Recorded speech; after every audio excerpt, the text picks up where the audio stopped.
আসসালামু আলাইকুম ভিউয়ার্স, আশা করি সবাই ভালো আছেন।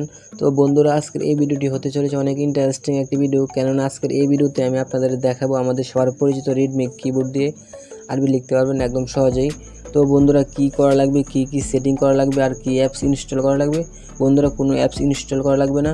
তো সম্পূর্ণ বিষয়টি জানার জন্য আজকের এই ভিডিওটি এন্ড পর্যন্ত দেখতে থাকুন। আর মূল ভিডিওতে যাওয়ার আগে সবার কাছে রিকোয়েস্ট থাকবে, প্লিজ আমাদের চ্যানেলটি সাবস্ক্রাইব করে দেবেন। তো বন্ধুরা, আর কথা না বলে চলুন দেখে নিই।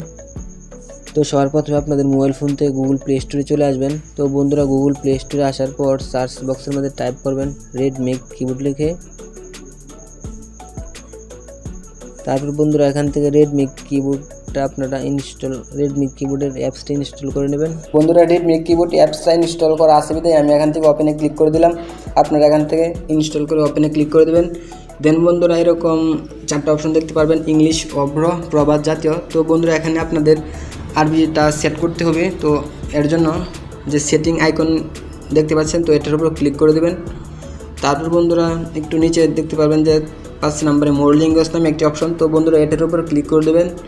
তারপর বন্ধুরা, এখানে দুইটা ল্যাঙ্গুয়েজ দেখতে পাচ্ছেন, দুইটা ভাষা, আরবিক অ্যান্ড চাকমা। তো এখান থেকে বন্ধুরা আপনাদের কাজ হলো, প্রথম যে আরবিটা দেখতে পাচ্ছেন, তো এটার পাশে ডান পাশে কর্নারে ইনস্টল নামে লেখা, তো এটার উপর ক্লিক করে দেবেন।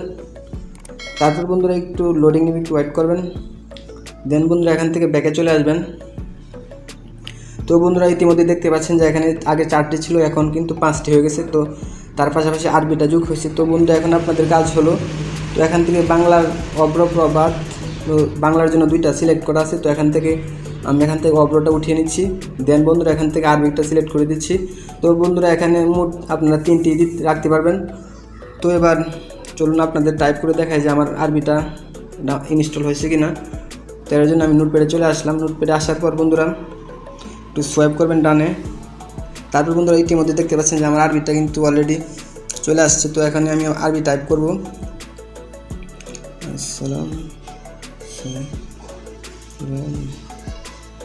তো বন্ধুরা, দেখতে পাচ্ছেন আমি কিন্তু আরবি টাইপ করতে পারছি। আসসালামু আলাইকুম।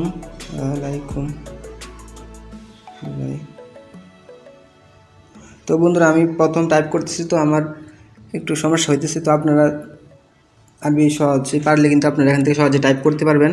বন্ধুরা, এখানে কিন্তু আপনারা স্বাভাবিকভাবে ভালো আরবি টাইপ করতে পারবেন। তো দেখতে পাচ্ছেন আমি আরবি টাইপ করতেছি অনেকক্ষণ যাবৎ। তো এইভাবে আপনারা আপনাদের প্রয়োজন মতো যা লিখতে চাচ্ছেন আরবিতে তা লিখতে পারবেন। দেন বন্ধুরা, এখান থেকে যে ব্যাকগ্রাউন্ডটা দেখতে পাচ্ছেন কালো থিমস, তো আপনারা যদি চান এরকম থিমস অ্যাড করার জন্য এর জন্য বন্ধুরা আবার সরাসরি আপনারা রেডমি কিবোর্ড অ্যাপসে চলে আসবেন। কিবোর্ডে আসার পর আবার সেটিং আইকনের উপর ক্লিক করে দেবেন। দেন বন্ধুরা, এখান থেকে থিম প্রথম যে লেখাটা দেখতে পাচ্ছেন এটার উপর ক্লিক করে দেবেন। দেন বন্ধুরা, এখানে যে কতগুলো থিম দেখতে পাচ্ছেন, বন্ধুরা এখান থেকে এই চমৎকার থিমগুলো কিন্তু অ্যাড করতে পারবেন আপনাদের কিবোর্ডে। তো যখন একটা অ্যাড করার জন্য এটার উপর ক্লিক করে দিলেন, তারপর এখান থেকে অ্যাপ্লাইতে ক্লিক করে দেবেন। আর বন্ধুরা, যদি চান আপনার নিজের পিকচার দিয়ে একটা থিমকে অ্যাড করবেন, তার জন্য ক্রিয়েট ইউর থিম এটার উপর ক্লিক করে দেবেন। দেন বন্ধুরা, এখান থেকে চুজ ইমেজ, একটা ইমেজ সিলেক্ট করা লাগবে। তো এখান থেকে এটার উপর ক্লিক করে দেবেন। দেন বন্ধুরা, ফাইলে চলে আসবেন। তারপর বন্ধুরা, এখান থেকে আপনারা যে পিকচারটা দিয়ে থিম অ্যাড করতে চাচ্ছেন এই পিকচারটা সিলেক্ট করে দেবেন। দেন বন্ধুরা, এখান থেকে আপনাদের ফটোটা ক্রপ করে নেবেন। তারপর এখান থেকে পরে ক্রপের উপর ক্লিক করে দেবেন। তারপর এখান থেকে কিতে চলে আসবেন। কি থেকে টেক্সট কালারটা এখান থেকে রেড অথবা কালো করে দেবেন। তারপর বন্ধুরা, ব্যাকে চলে আসবেন। দেন এখান থেকে সেভ এন্ড অ্যাপ্লাই এটার উপর ক্লিক করে দেবেন। দেন এখান থেকে ব্যাকে চলে আসবেন। তো চলুন দেখে নিই যে অ্যাড হয়েছে কি না।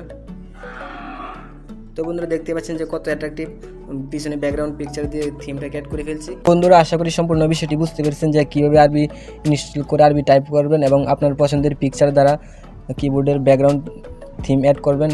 তো আশা করি সম্পূর্ণ বিষয়টি বুঝতে পেরেছেন। তো ভিডিওটি ভালো লাগলে অবশ্যই ভিডিওতে একটি লাইক করে দেবেন এবং পরবর্তী এরকম আরও ইনফরমেটিভ ভিডিও পাওয়ার জন্য অবশ্যই চ্যানেলটি সাবস্ক্রাইব করে রাখবেন। বন্ধুরা, সবাই ভালো থাকবেন, সুস্থ থাকবেন। আল্লাহ হাফেজ।